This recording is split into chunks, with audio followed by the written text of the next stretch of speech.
የተላለፈ መልእክት ነው እንደምትሰሙት። ልንመርጥ ቀርቶ ልናያቸው ከመንግስት ሰራተኛ ሰው አላቸው ራሱ ከመንግስት ፔሮል ፈርሞ የሚበላ ከካድሬ ሰው አላቸው። እንደጨረስን እርምጃ እንወስዳለን። ከሃይማኖት አባት ሰው አላቸው። ከሃይማኖት አባት ሰው አላቸው፣ ከመከላከያ ሰው አላቸው። ታዲያ እናንተ ከሌላችሁ ምን ታደርጋላችሁ?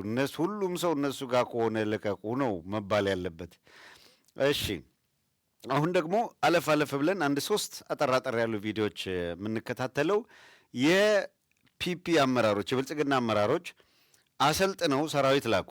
እነሱ የሚፈልጉት እርስ በርስ ኦሮሞው ከአማራው ከትግሬው ምናምኑ ቀውስ ውስጥ እንዲገባ ነው። በጣም የሚገርመው ፓርት የብአዴን ነገር ይውላችሁ እነ ማስረሻ ሰጤ እነ ኢያሱ አባተ